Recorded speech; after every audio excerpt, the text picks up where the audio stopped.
Coming to you live from the Pensado Theater at the all-new SAE Los Angeles campus, Pensado's Place is brought to you by Vintage King, the Blackbird Academy, Audio Technica, Aftermaster, Isotope, Studio 202 DC, Avid, and The Recording Connection.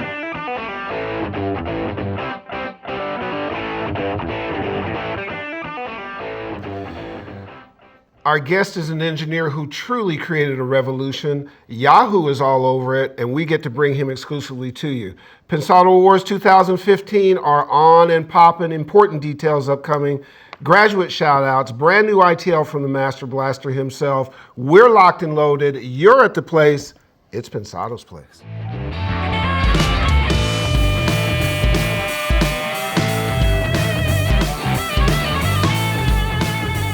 What's up, everybody? Glad to have you hanging out with us today. As always, great show. As always, the man to my left has a lot of great things to catch you up on. And as always, I'm always. And it's a great show before we've done it.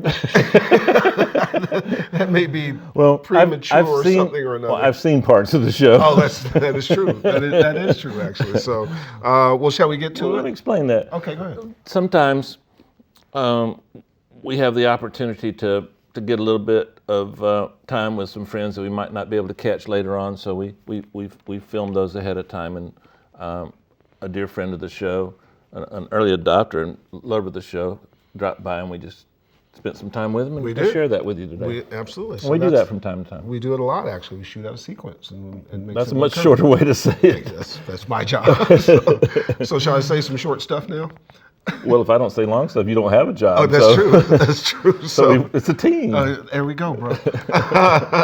Hey, gang, always good to be with you for our weekly hang. Big thanks to all the likes and subscribes. That is our jet fuel, and you are our jets. Our partners, the absolute best. They are Vintage King, the Blackbird Academy, Audio Technica, Aftermaster, Isotope, Avid, Studio 202 DC, whose proprietor is in the control room, and the Recording Connection. You know what? Let's say hello to our corner office host.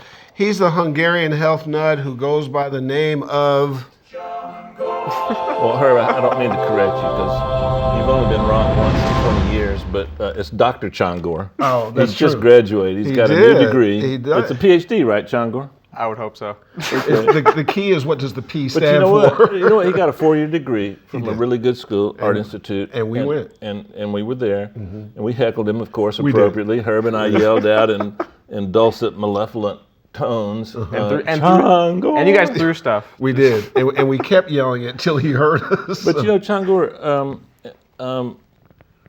someone told me a long time ago that the greatest indicator of what a college degree can do is that you can finish something.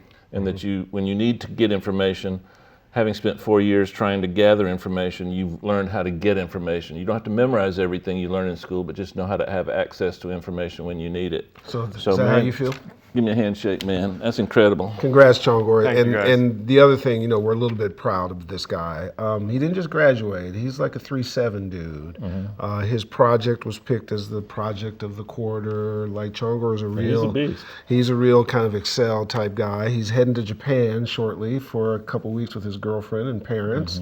And he's going to be working the whole time talking to me while he's in Japan. So I'm only giving a little bit of vacation. You are kind of representative of the guests that we're going to have today. The show was pretty inspiring to meet this guy, right? 100%. Just seeing him kind of start around the same time we did, and where he's gotten to, it's going to be great. You guys are for a good one. It's pretty amazing. Well, again, congratulations, Changor. And we want to shout out a couple graduates, and so we've been getting a whole bunch of emails. Let me point out one. Rock Ulabari, double major with honors in music technology and media arts from New Mexico University. Congrats to you, man. We want to recognize that. Yeah. More graduates on our site if you want to go check that out. And now for the Pensado Awards 2015, brought to you by Aftermaster. I'm going to borrow a cliche. This baby's bigger, better, faster, stronger, and I think you should be there. Don't you think? Oh, I know. No question about it. First of all, you know how I know? How? Because you've never done anything the same twice. You've always, since I've known you. That's why I'm so tired all the time. Like just from the time you were working with some mediocre artists and then you upgraded to working with me, just the way you've grown and always tried to beat yourself and do. All kidding aside, he kicked this one out the box. Well, we got to pull it off. It's amazing. But it's so good. So here's some details for you. Sunday, August 30th, we take over the Sony movie studio lot. 4 locations on the lot will be on and popping. A reception for the VIPs, but you know how Pensado is. We democratize. And if you're an enthusiast and you buy a ticket, you're going to have a super cool reception just for you. We're going to put a whole theater together. It's the Aftermaster Theater. You'll be able to hang in there, get a drink, play with an Oculus, hang out. And we really think the VIPs are going to come over to the theater and hang out with you guys. That's where I'm going to be too. At some point in time, we'll put out a clarion call, and then you'll gather in the middle of Cali Park. We're going to have the big show outdoors, and then once the show's over, you'll turn around and you'll see a big building called Into the Lair, and you'll walk into that after party, and we'll start to throw down. Hip Hop Don Young Guru, he's back in the house. Rock Savant Chris Lord Alge, he's also back at the helm. 2 more hosts to be announced really soon. To our incredible female audience, you know that I personally think you are the magic to making our things go well. Please lead the way just like you did last year. Dress up your spouse, do your style thing, turn up the heat, make it hot. Men who care about it, do the same. I care about it and I plan to, but if not, ladies, take care of them. Once we get to the after party, you know the saying, we started last year, booties bumping, mascara melting. If you don't get to that level, you're not partying. Booties bumping, mascara melting. We'll see you there. That's just for the girls, though, right? No, us too, because we have on makeup right now. Well, you have on mascara. I don't. Here's another thing. We announced our pro committee, and the response. The response was absolutely immediate. Widespread, I mean, from Busby to Barisi, from Mincielli to Maserati, from Big Juice to Chuck Ainley, Sylvia Massey to Ed Cherney, and a whole ton more. You can see that at pensadoawards.com. Ticket sales, I'm happy to report, are flying out the door. Don't hesitate, just $50. Get there and make it happen. 2 important notes. The Home Studio Award is a picture submission category. So send your pictures, send good pictures of the home studio, whatever your home studio is, somebody you may know, a unique home studio. Send that and a brief description to info@pensadosplace.tv. That is our email address where we'll do those submissions. Then there's the AIR Award. If you remember from last year, AIR stands for Best Assistant, Intern, and Runner, which, by the way, was the most coveted award last year. It was my favorite. And it was the press's favorite too. So that best assistant or intern runner, send a brief paragraph and description of your nominee, send that to the same place, info@pensadosplace.tv. Want to let you know that now so you can get started on that. We'll unpack the rest of the nominees in the next week. So to recap, Sunday, August 30th, Sony Movie Lot, Culver City, California, or just fly to LA, we'll get you there. 7 p.m., go to pensadoawards.com for all the information. You'll have updates, pro committee pictures, hotel information, ticket sales. We'll announce new hosts. We'll announce some of the special moments we're planning for you, and they are very special. For home studio picture submissions and or AIR Award submission paragraphs, send to info@pensadosplace.tv. Going to be an absolute banger. Do not miss. We're going to have a ball. And it's important that we show folks that our community takes no seconds to any other media out there. If it's a Pensado thing, it ranks right up there with everything else. We can't do it unless you're there. Get there. And we're excited to see you. And plus, I'm going to have a dance with every lady who's there. So just come on. We're going to party. David, might thee haveth an ITLeth? And would you introduce it? Define lady.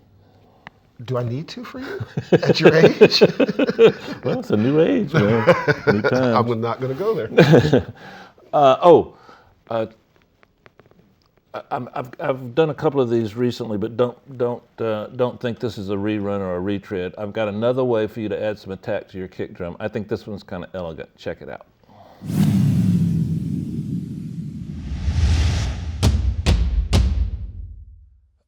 before I had a lot of plugins, I used to use this technique to get a little bit more attack on kick drums. Recently, I blew the dust off this technique, and I think it's kind of cool. I want to share it with you. You can use this for a lot of things. I've done it with vocals, and where we had a microphone that wasn't capturing the those. Check this out. Here's my kick drum.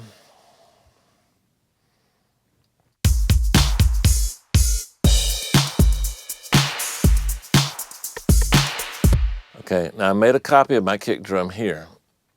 This is a copy of the original kick drum. Now this is a sample I'm adding, but this is a copy of the kick drum. Let me solo this guy for you.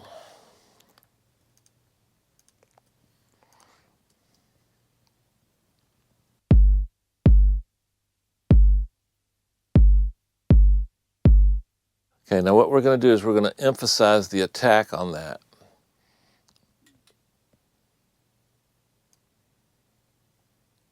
With a compressor.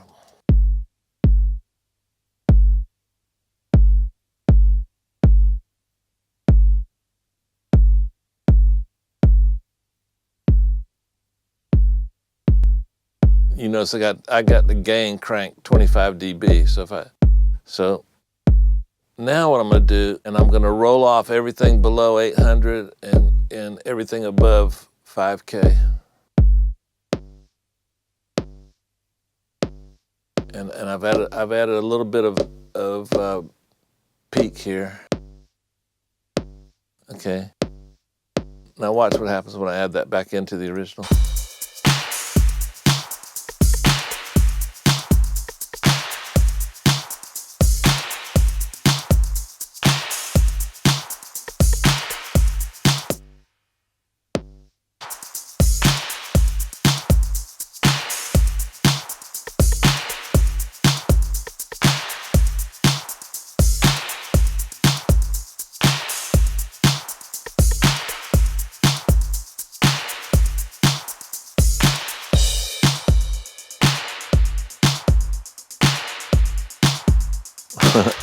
Simple but effective, huh? Next time.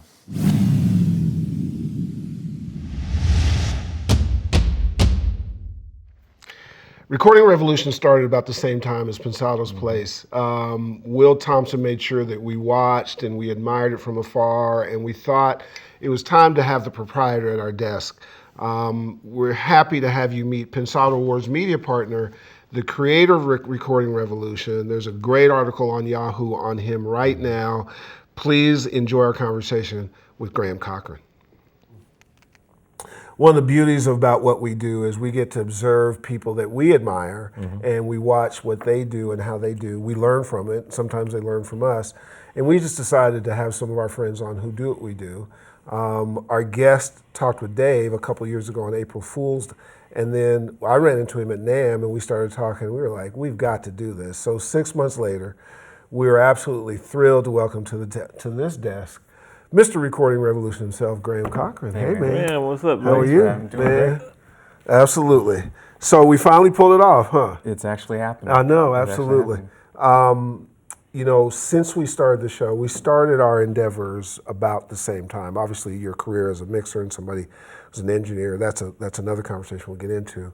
But did you start recording? I think we started this under the notion of it being a service in some ways, and then it's turned into whatever it's turned into. Is that kind of similar to yours? Yeah, I started this for my friends. Yeah. You know, they're always asking me the same questions. They're all musicians. What gear do I need to buy? You know, and so they would have this long list of really expensive stuff, and I would steer them in a safer direction, know that you don't need all that stuff. And How did you know what to steer them to at that time? Well, I mean, because we're the same people. I'm a musician, and they didn't know anything about recording, so all they saw was what they see in magazines or on Gear Sluts or something. And I think I should buy a Pro Tools HD rig, and I'm like, you're just trying to record demos. You don't need that, or you don't even know how to use it. So It's kind of cruel, isn't it? My wife, I believe my wife. No, not like that. I was trying to help a guy. These guys were ready to put their credit cards down and go into debt for something that right, exactly. wasn't really what they need, you know. And they're my friends. So my wife at one point said, "You should be blogging about some of these things." And I decided to just like write everything down that I kept telling my friends. If I could just say, go here, just go here and read this. So people started adopting it, and then what? The audience started to grow. Is that what happened? Well, that's the crazy thing, is that you put something on the internet and sometimes people find it. It's amazing. So I did. Yeah, I know, that's the crazy thing. Yeah, like me being right here is insane to me, because I was creating content that I thought no one was reading but my friends, my brother, who's my best friend, and my mom, who will support anything I do. Love it. And then you start to get some emails from people. Hey, that article really helped me. Could you do something on this? Or what do you think about this? And you're like, there's people out there. Yeah, So, yeah. And then the other thing I think we have found, I'm sure you find the same way, is that then you have this responsibility, and you feel like I can't let any of these people down, and frankly, it's really worth it. Like, you know, when you get that email that says, God, you helped me so much, or thank God I didn't make this left turn, or, you know, what you did, or what you said last week really helped me. You read my email? I did, thank you. Actually, when I go down, I just pull it up. It's from 4 I was years going ago. right. You were. But do you find the same thing? That, Oh, yeah. that gratification is amazing. it's amazing and it's scary at the same Oh, time. no You question. said responsibility. Huge like, responsibility. I don't feel worthy to be someone's teacher or mentor. I'm such a young man. I'm learning so much, and so I feel a huge responsibility to give people helpful, truthful information. I also like take so much pride in each piece of content that goes out, because I know that not everyone's going to read all my stuff or watch all my stuff if that's the only thing they found when they were searching for something online. I want it Critical. to actually really help Critical. them. So sometimes, to a fault, I like overthink. I don't want any filler content. I don't want to waste anybody's time. And so that's the scary part, is I want to deliver good stuff, but it's so rewarding when you put something out there and it actually does help somebody. We It's like, literally have to pull back the fact that 5 years plus in, we're still kind of in awe of it. We're still like, oh my God, because I think at some point in time it sounds like we're just kind of blowing smoke. And Dave and I, and really the team, we're still flabbergasted at it. We're still flabbergasted at the growth, how much people care about the service, how much professionals react to us, and then a lot of things that, you know, we'll talk about off camera. And, you know, we don't have any more adjectives to say to each other. Like, you can only say golly so many times, but it is truly phenomenal and responsible. We said that once yet? Yeah, well, that's what you say all the time. I try to copy it. So talk about the fact that, you know, for both you guys, it comes from a place of being a musician and music, right? And being a mix engineer. It How doesn't? about you? No, really not. Not really? No. Okay, show's No, over. not really. Thank you much. I think you're 100% right. There's something about collaboration, and I think I can speak for Graham. I know you and I feel that this process is a bit of a collaboration with our audience. It's not us preaching to them or setting ourselves up as better than them. It's sharing stuff, you know, that we've learned, and we get as much back as we give. So that's the amazing thing about this. Well, process. fundamentally about you both and a lot of our team is that you start with the purity of what you are, and you're a musician and you're somebody who practices a craft, and you are too. And when it comes from that place, it has more chance to be authentic and real for you. So it's not, you know, our director is a mixer. Our Chongor is a mixer. I mean, and you know, you're that. So take us back to the beginning. Did all this start in college? Before then, as a musician, as a younger guy, where was the beginning? Yeah, I mean, I have a lot of people have that story that got into engineering because they had to just to make their music recorded. So we were the high school bands that didn't have quite enough money to pay for enough studio time to do a record right. So we pitched in and bought a Korg 8-track hard disk recorder, and nobody wanted to read the manual. You know? Including, I didn't want to read the manual. Sure. You know, I'm not a technical person by nature. I'm more artistic. But I wanted our songs recorded. So trying to figure out how to do multi-track recording. But when I realized what it was and the possibilities of being able to, it became a songwriting tool also. I would sing a vocal part and then record it and then sing a vocal harmony to see if it worked. So I could sit in my bedroom and just, like, I stole the machine, said, well, I'll just do all the recording because I just wanted to fiddle with it and create. So I got that bug early on, and that was right around the time when computer recording in the home market was starting to maybe become accessible, like the early, like 2000, 2001. So like I had like a $30 vert copy of like Cakewalk Guitar Tracks or some piece of software, and it had 32 tracks. Wow. In my Dell PC with the Sound Blaster. You were like, card, and it whoa! was like 32 tracks. Unbelievable. In the computer, and it had effects, and my mind was blown. So that was kind of the genesis for how do I learn more about this. I didn't really want to go to college at the time. My parents said I had to, so I picked audio recording. I was like, well, can I do that in college? You know? Because I just wanted to be a rock star. Sure. You know? Sure. Still do. Absolutely. You are one. Hanging with you guys, I feel like one. So I went to school and learned from some awesome professors to actually learn the craft and all the things that I didn't know how to do. But it's almost great that there's so much I didn't know, and I'm almost glad I didn't know even going into college, because I thought I can make records. Right. I grew up like thinking I can make a record at home because I've got 32 tracks in my computer. You know, I didn't know that wasn't the way you made records the past 30, 40 years at the time. So that curiosity, that excitement was like what got me into wanting to learn the craft. And what's your instrument as a musician? so I'm a vocalist first. Then I learned trumpet because my dad played trumpet. But I wanted to sing and play an instrument at the same time. Yeah. We had a band in middle school, and everyone played an instrument, and they said, Graham, you can be the singer. So I said, okay. Then I was like, wait a second, I'm just gonna stand there and sing? Not and enough. you guys get to play instruments? Right, not enough. So I had to learn guitar. So I taught myself guitar, so I'm a guitarist and vocalist. Oh, okay. Oh, cool. Graham, I don't know if we discussed this when I first met you. I was cruising around the internet trying to get some ideas for Into the Lairs. Did I tell you that? Yeah. I told you that story? Yeah. And guys, when you do that, you just run into some incredible people and tons of knowledge.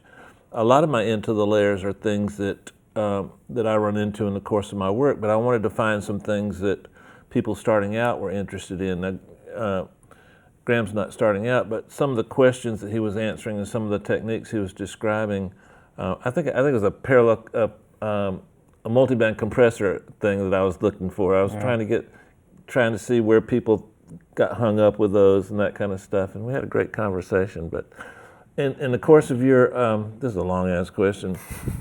In the course of the show of your blog, what questions do you seem to get the most? What do people starting out have problems with the most? Is it compression? Is it just what DAW? Is it purchases, or is it technical questions? It's all of them. So yeah, compression confuses a lot of people, myself included. Like multiband compression in particular is something I did not touch for the longest time because it only screwed things up with it. It was like a tool I just wasn't ready to. So I'm just not going to use that tool. But people have issues with compression. They have questions about how do you start mixing. Yeah, they want to get inside people's heads. That's what I think is what's so great about your show, is they can get inside your head, Dave, and then all the guests to see why they do what they do and what are they thinking about when they're making decisions, because they're not sitting around an engineer, they're not assisting, they don't get that experience in the room. So they want to know, like, how do you start a mix? How should I start? How should you start a mix? There's a million different ways. Give me your way. I used to just jump in blindly and start saying, okay, I'm going to fix this, do this, and I never listened enough. In fact, one thing you said a while back that I do to this day now, so I think I got it from you, is pull up the tracks and actually pull out a piece of paper and start writing down, what's the strength, do I love, it's the bass riff on this song that's so cool, or the vocal needs to come out, or this needs a little bit of help, almost like two columns, like this is really awesome, I'm going to highlight this. The things you like, things you don't like. Things that need a little bit of help, and just have that piece of paper. That was like what a great idea. Breakthrough moment. Breakthrough moment. So I'm trying to do more listening. It seems counterproductive for me. I want to just get in there and do stuff. But do you have a different approach when you mix your own stuff as opposed to mixing other people's stuff, or is it the same approach for both? It can't be, can it? I try to be. I try to like walk away from it and come back, and then I try to be as unbiased as possible. Because by your own words, it's better to have a new set of ears on your mix than the same old ears, right? Yeah, except for I'm stubborn when it comes to that stuff. I want to do it all myself. So you're not following your own advice, No, Graham. I know. think I caught him here, Herb. That's why I do the blog. I need to write it down so I can go back and read it. Or like do videos and be like, oh, that is a good idea. Oh yeah, that's the lesson I told them I need to follow. Yeah.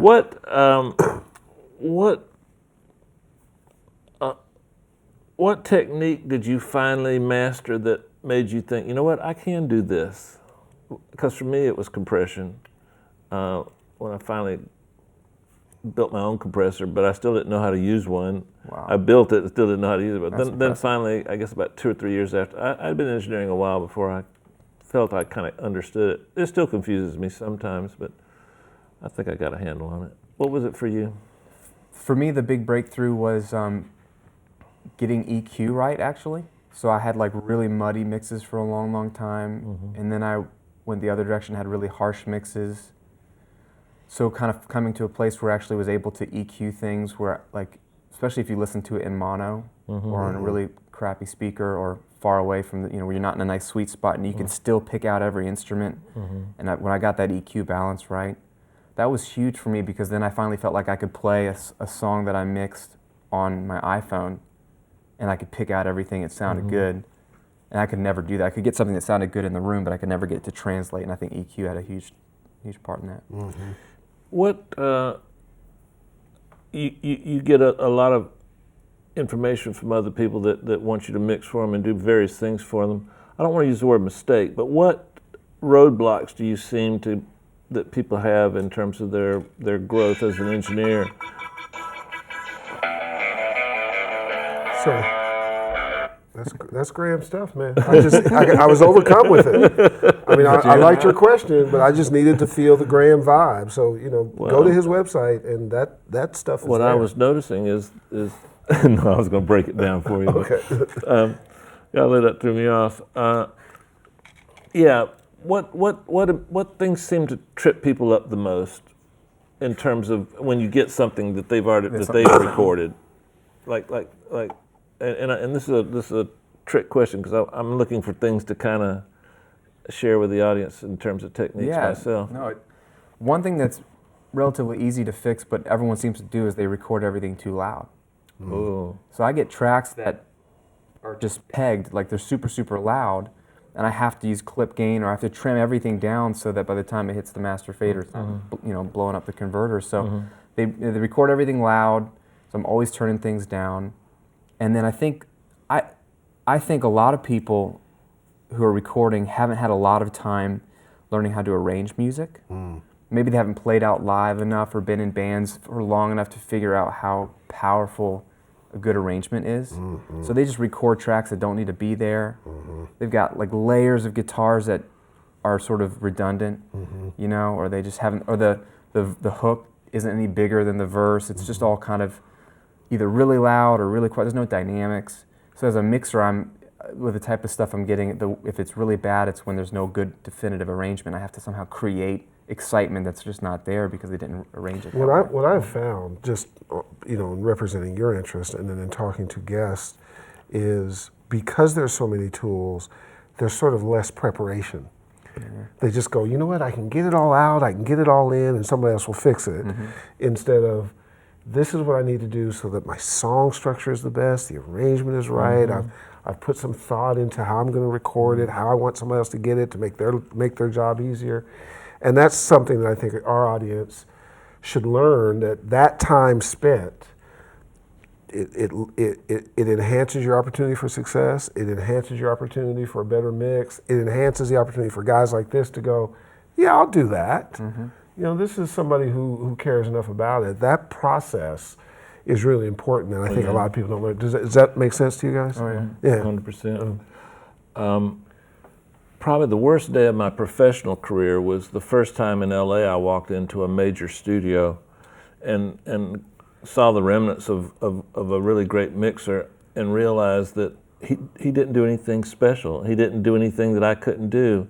And the reason that was such a bad day, because I'd always thought that the gap between me and the greats was because I didn't have expensive gear and I didn't have access to a great studio, and they must have some box that's going to make them better than magic me. Thing. And it was a big moment, because then I had to get skills. I had skills, but I had to take it to another level. It's like going from high school athletics to college, and then from college to pros.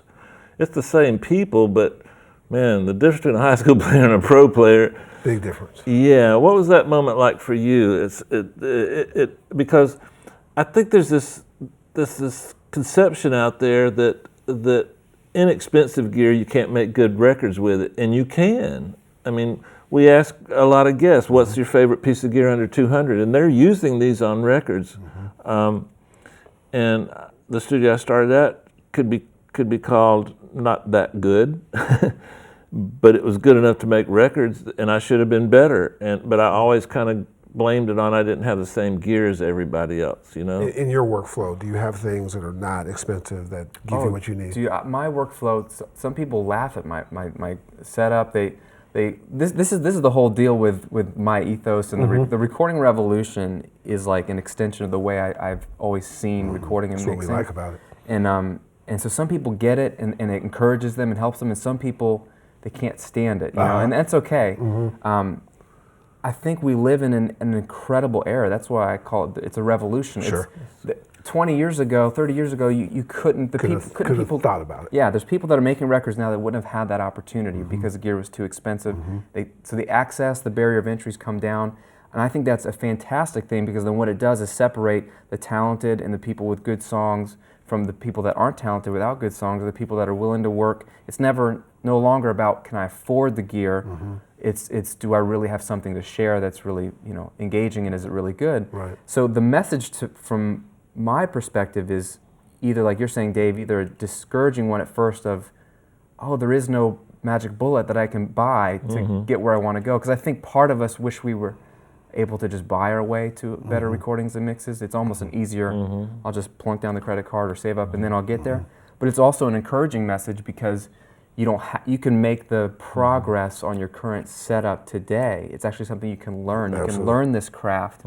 And that's good for people like me, because I don't feel like I have like the technical intelligence or to really be the type of engineer that I aspire to be, but I can put in the work, and I'm a musician. I know what good music should sound like, so give me enough time and I can get good at this. And so I kind of, maybe I resonate with those type of people that they feel like there's hope for them to actually make this happen. But see, I think one of the things that's so encouraging, and why when we met at NAMM, I was like, oh no, you got to do the show, is that's the majority of the folks that are out there. Yeah.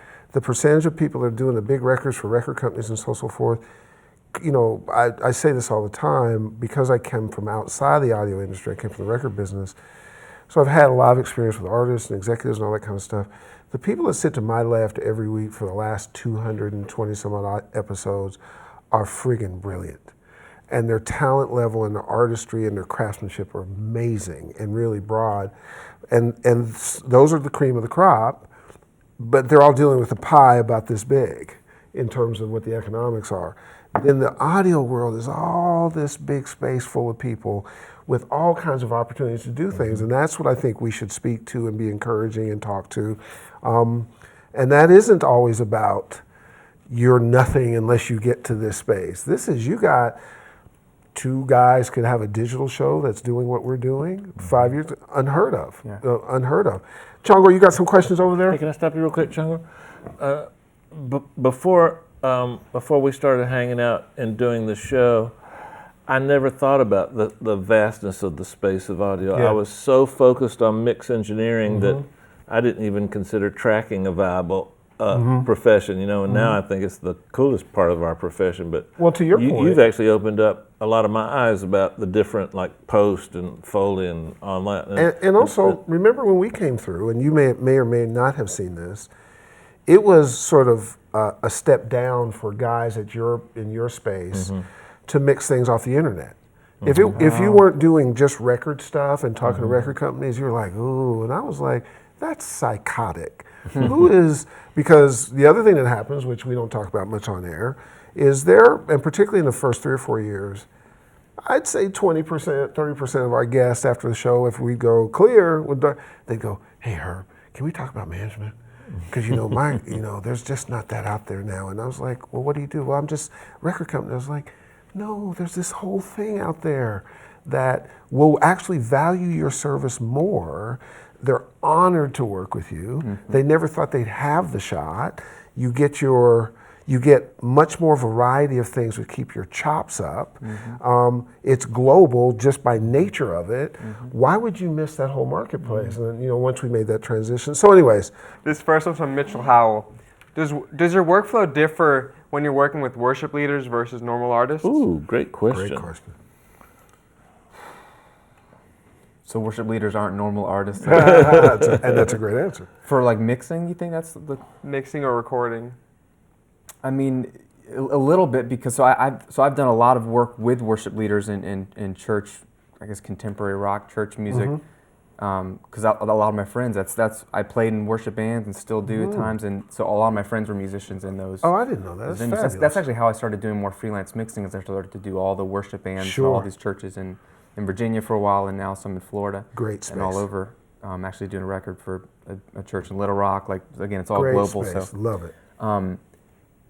the uniqueness there, I guess, for me would be that it's more than just. There's a lot of times it is original music. Sometimes it's covers, but it's not just, hey, I want to capture my song to give to our fans. There's this third element of, this is music that I want the people in our church to be able to sing. They know this. It's like a big family. It's like, this is all of our music, and we want to share it with them. So it also has to like represent them well and be like a gift to them. They see it as like, I can't wait to get this done and put it in our people's hands.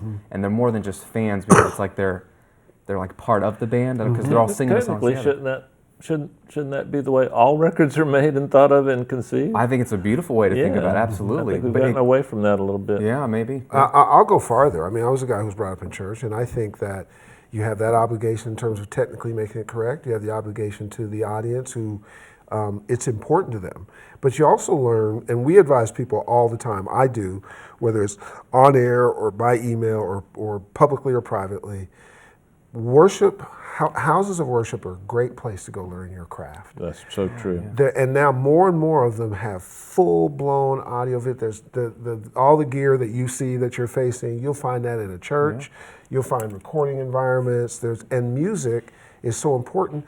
And there's a spiritual context to how this music needs to feel to people. Oh, yeah. And that will teach you as an engineer another gear that you won't get with other records. Oh, yeah. Don't you think? Oh, yeah, absolutely. And you don't know that till you step in there and go there. Because when you get it right, magical things happen in that church when stuff happens, when people are touched, right? Absolutely, yeah. And for me, it started with working on our own worship band stuff. So it was very much, to this day, people listening to a song we did 10 years ago where they're like, this song, it's helped me in my prayer life, it's helped me through a tragedy, it's brought me closer to God. And they're talking about the song, but the recording, just like any music, the recording is so important to help present that song in a way that it really touches people and connects with them. So it has layers and layers of importance and meaning. When I work on a worship thing, I almost take, I don't want to say I take it more seriously, but for me personally, it's a huge thing I love. So I have a lot of reverence for it. One of our, and I'm going to talk to you about this too, we have a couple people that we refer on our site, and one of them is a guy named Robbie Burrow in Nashville, and he's been nominated for a bunch of Dove Awards and so on and so forth. And he's won some things, but that space that he knows how to go into, I didn't know that was part of your background. I already liked you, but like you even more so, because I just think that we'd somehow, we're awkward around spirituality, and I still don't understand that. Like, just whatever your truth is your truth. My truth is one, Dave's truth, and your truth. But just as a space for audio, it's important, let alone what it does for your heart and lift your soul. It's just a nice. Chandler, give us another one. From Brian Doe. What have been some of the biggest hurdles you've had to overcome as a YouTube creator? Oh my gosh. I was not prepared for YouTube. It's a whole other beast, isn't it? I was not prepared. I still am not prepared. I know, be us either. Oh man. It's Let me amazing. just preface this by saying that 95% of the people out there are awesome. Yeah. And I get nothing but really encouraging things from people. So I'm grateful for those people. If it weren't for those people, you'd want to put a gun to your head and say, why am I doing this? Because there's some really nasty, mean people. Woo! That, I mean, I remember in my first year, little ignorant me, I'm just putting out some videos. YouTube is simply a platform for which to host the video, so I could embed it in my blog, so I could teach something that I couldn't teach with the article, or show something in Pro Tools or whatever, or talk to the camera about something. I had no idea people would come and give me comments like, I can't stand those V-neck T-shirts you wear. Exactly. Well, what's up with your faux pas? Absolutely. Oh, you got that one. I didn't realize you read that one. Hey, that was you, Dave. Yeah. But I'm like, who are It's amazing. They're not even paying attention to what I'm saying. They don't like what I'm wearing. No question. So to me, because I never spent a whole lot of, I didn't I wasn't one of those guys looking for cat videos on YouTube, Right, for hours on end. And so I was like, man, this is really how people are on YouTube. So that was a decision early on. I remember I couldn't even read the YouTube comments anymore, even though most of them are positive.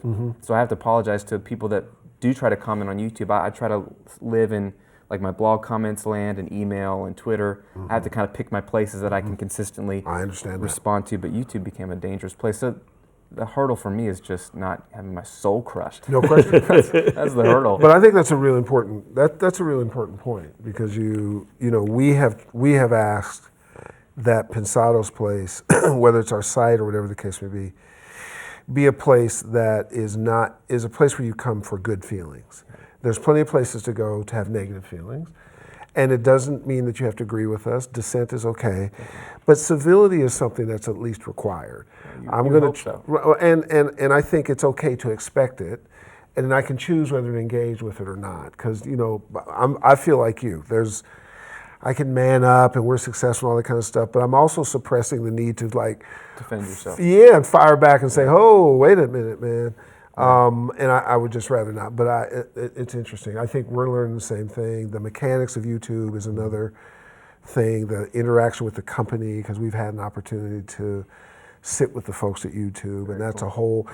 Yeah, and it was cool in that you see the universe, and it was also interesting in that there's not even a way for them to understand all of their content creators.